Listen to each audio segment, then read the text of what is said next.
Chris Shore. I went undercover at the Oxford Street shelter one night, sitting in the day room trying to take it in.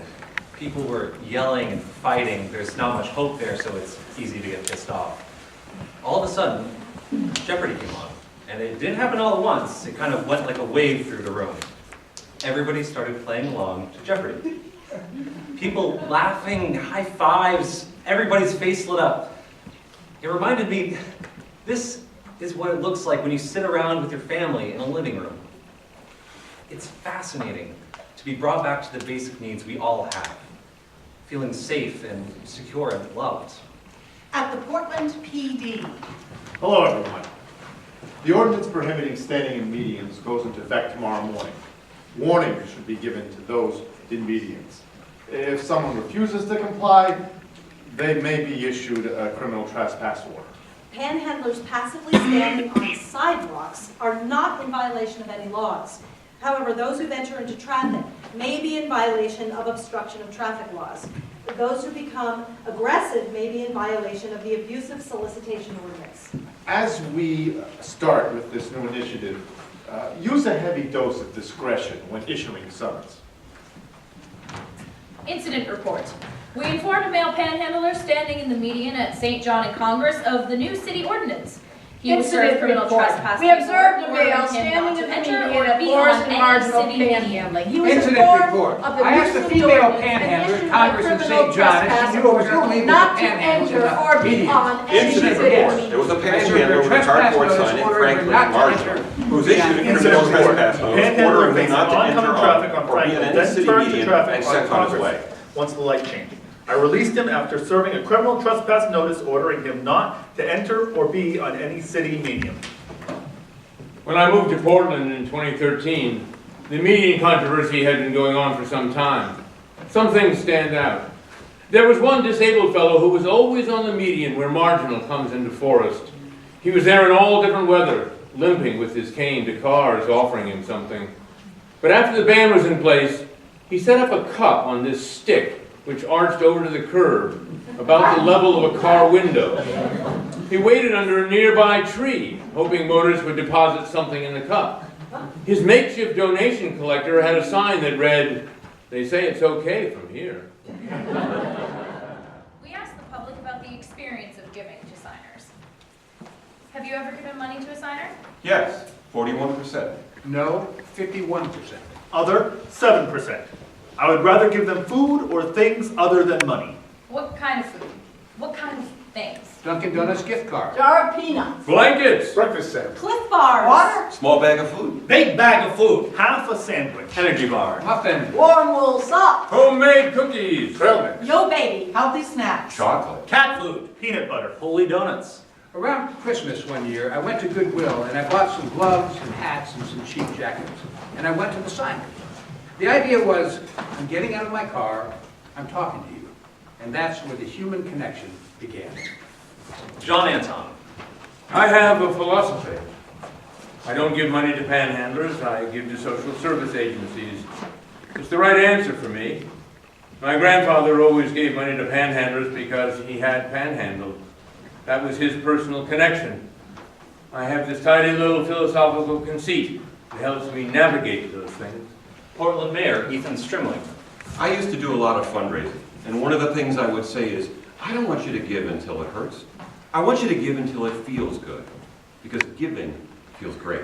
Casey Gilbert, Executive Director of Portland Downtown. You are not giving them a hand up, you're giving them a hand out. That very $5 you're giving them could be the bag of heroin that kills them. You have people who are deeply spiritual and want to give to panhandlers. This is where we struggle as a group that is socially conscious. It is a really complex issue. Anne Pringle. Those that are, quote, serving the homeless need to do more than just give them 3 meals a day. They need to say, look, you could be better than this. Just giving money is not changing their lives. Because what my formerly homeless friend, who I helped recover, said was, oh, don't give them money, Anne. They'll do just what I could have done, which is go get some beer and get drunk again. Jill Dussault. I'm willing to trust that the person who has a sign that tells their story is telling the truth and determine whether I give based on my capacity to give without judging how they might use it. That's going to be up to them. Former Portland City Councilor Dory Waxman. I've given bottles of water. I've given people rides. I've taken people to shelters. I've even invited them home to my house for dinner. But I've never given them money. I'd rather give them a good, nutritious meal made with love. I don't give money. I just don't. But I don't give money to politicians either. Jay York. If they say they're hungry, without a job, anything helps, God bless, what they really mean is, out of drugs, out of booze, don't want to work, sucker. That happens over and over again. Most people don't have a clue. Mark Swan, Executive Director, Preble Street.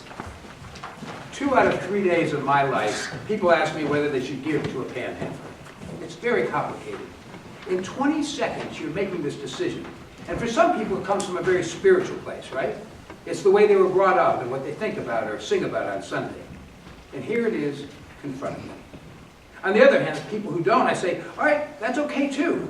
It doesn't mean you're a bad person. But whether you give or you don't judge people. It's a simple, kind act. Leave it at that. Why say to them, spend this on fresh fruit and not alcohol? Or I'll give it to you only if. You're overcomplicating something that should be simple and real and honest. So don't judge, give. And if you don't want to give, don't judge. And don't judge yourself. From my journal, my desire to give has less to do with compassion than with assuaging my guilt. When my daughter and I years ago were serving at the soup kitchen, I did not like the feelings I got waiting on people. I felt my voice wasn't my real voice. I was talking in a way that was very sweet, but there was an underlying condescension. If I were them sitting there and having someone like me come around and say, oh, would you like some butter or something like that, I would just be seething inside, thinking of this person talking down to me without knowing she is. Every single one of us waiting on people thought we were somehow better than them. I hated that. I didn't go back because I didn't want to be faced with that reality. I just can't stop thinking about it. I used to work at Bath Iron Works. Then opiates took that away from me. Now I'm out here signing for Suboxone. That's why I'm on the median right now. Suboxone is like methadone, $20 a strip. I gotta pay every day to stay right. That's what I'm addicted to now. Signing, that's an addiction too. Because why else would you be standing out here? This is addiction. You understand what I'm saying? Like gambling. I go out and it's the brightest point of my day. What am I gonna get? I could get this, I could get that. It's very hard to stop. There's a lot of good people out here. But also a lot of not so nice people. Get an effing job! I don't know why these people say that. You know, I cry some days.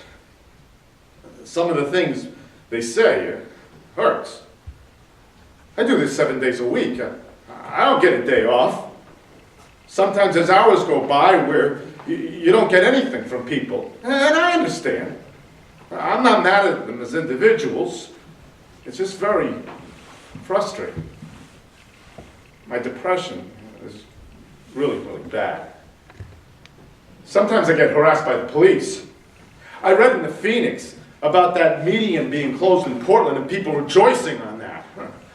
I'm scared they're going to get rid of all these medians so we won't have nowhere to stand. That's rich people not wanting to see what goes on in their city. They just don't want to see it. Almost is becoming normal. And it's scaring me. You know what I mean? Like I find going back to where 100 other dudes are in one room is normal. That's not normal. Standing on a median and begging every day of my life, that's becoming normal. And that's scary. The human service system is broken. All over this country, we had deinstitutionalization, followed by the lack of affordable housing. 7 shelters have been closed in Portland in the last 12 years. When I have a city councilor say, Swanee, I'm worried about people's safety. That's why I'm pushing this median strip. I say, that's great. If you're really worried about safety, get involved in keeping shelters and recovery centers open, making them strong. To be honest with you, this is the one way a lot of homeless and a lot of people in my predicament have to survive. If it wasn't for signing, there'd be twice as many people ODing, twice as many people freezing to death. If this was illegal, I don't know what I'd do. People in Portland should be really proud of what city government is doing to address the needs of the homeless. It's a national problem, and frankly, Portland's efforts stack up very well compared to any other community in the country. Signers are not a monolith. They're actually people with complex stories, human beings with complex issues, like everybody else. Until both sides really start to empathize with each other and understand we're going to be constantly locked in this battle. The only way forward, cheesy as it sounds, is to have a really deep community conversation about what's happening. The solution to poverty is to confront the conditions that create poverty. When you're in the wealthiest country in the world and people can't seem to find food, it's remarkable. It sounds simple, like, yeah, how do you solve homelessness? You give people a place to live. As a society, we have to take responsibility to take care of our folks. And these are our folks. Protect and serve, it's not bank robbers and car chases. It's working with people having tough times. We're at a tipping point. If we don't learn that human contact is really important, we're just going to have more homeless people lonely on street corners. The more people are showing compassion and helping, the more homeless people are going to find hope within themselves. It may be hard to see people beg for money, but I assure you, it's much harder for them. And that is a reminder for all of us to approach the world with empathy. It's not that anyone is saying, who cares about the homeless people and the panhandlers? Nobody cares. Everybody cares. Everybody cares very much. And that is why we're having this conversation.